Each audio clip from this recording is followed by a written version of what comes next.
আমাদের নতুন দিন, আমাদের নতুন বছর। সবাইকে অসংখ্য ধন্যবাদ। বছর হেলথ কেয়ার লিমিটেডের পক্ষ থেকে আজকে আপনারা বন্ধের দিনে আজকে আপনারা এখানে এসে আমাদেরকে সময় দিচ্ছেন, সেজন্য আমাদের স্যার ম্যাডাম এবং দোষের কমিটির পক্ষ থেকে আবার আপনাদেরকে ধন্যবাদ জানাচ্ছি। অনেকদিন পরে আবার আপনাদের মাঝে আসলাম।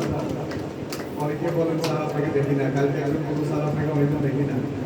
আসলে প্রতিদিনই দেখতেন, কিন্তু এখন তো আমাদের শাখা হয়েছে, প্রত্যেকটা শাখায় একটা সময় দিতে হবে নাকি।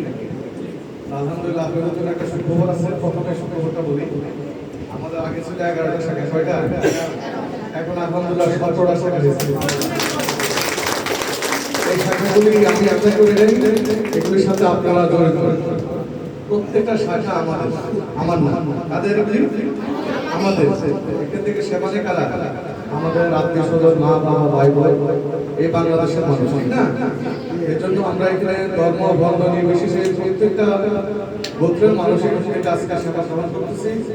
এটা আজকে এমন একটা প্রতিষ্ঠান, যে প্রতিষ্ঠান মেডিসিনের কাজ করতেছে বাংলাদেশের 2016 সাল থেকে আজকে পর্যন্ত 11 বছর রানিং। আলহামদুলিল্লাহ নিরলসভাবে আপনাদেরকে সেবা দিয়ে যাচ্ছি। ইনশাআল্লাহ এই সেবার মাধ্যমে লক্ষ লক্ষ লোক ভালো হয়ে যাবে। সেজন্য আমরা বলবো, আজকে এই ক্লান্তি লগ্নে আমাদের আসলে শারীরিক যে অবস্থা, আমাদেরকে দেখার কোনো মানুষ আছে?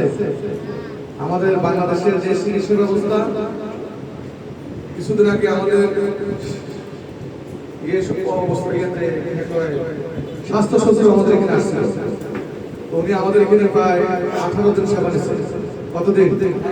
18 দিন। সর্বপ্রথম 2 দিন সেবা নেওয়ার পরে ওনার চিকনগুনিয়া হয়েছিল।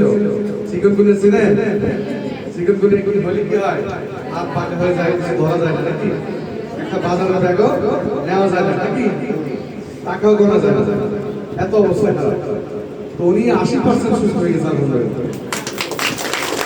উনি বললো আসলে বাংলাদেশে এই ডিভাইস এত লেটে আসছে। আসলে বাংলাদেশে তো বিভিন্ন প্রোটোকল মেনটেন করে ভালো জিনিস আসতে সময় লাগে নাকি? আর সরকার ভালো কিছু আনতে চাইলেও আমাদের আমরা আনতে দেয় না, কেননা বিভিন্ন সরকারি প্রতিষ্ঠানের লোক জড়িত, ডাক্তাররা জড়িত থাকে। অনেক সময় ভালো জিনিস যদি বেশি মানুষের মধ্যে ছড়ায় পড়ে, তাহলে সবাই তো ভালো জন ডাক্তার সেবা নেয়। আমার জানা মতে ওদিন হার্ট ফাউন্ডেশনের ডাক্তার হাসিবুর রহমান, আরেকজন আছে কিডনি ফাউন্ডেশনের পরিচালক, উনিও সেবা নিচ্ছে। আলহামদুলিল্লাহ ওনারা বেনিফিটেড হচ্ছে। তো এই জন্য আমরা অনেক সময় আগে যারা এখানে সেবা নিতেন, তারা অনেক সময় বলতেন অপরিচিত ডিভাইস, তো এই জন্য বলতেন আমাদের তো ডাক্তার নিষেধ করছে। বলতেন না আগে, ডাক্তার তো আমার থেরাপি নিতে বলে নাই, শুধু ওষুধ খাইতে বলছে। যার কাছে যাই আছে সে তাই মেডিসিন নেই। আমাদের কাছে আছে থার্মাল মাসাজ থেরাপি। এই থেরাপি পৃথিবীর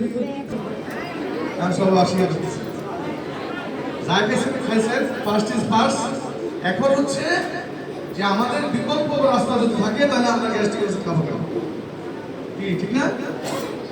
আপনার যদি বিকল্প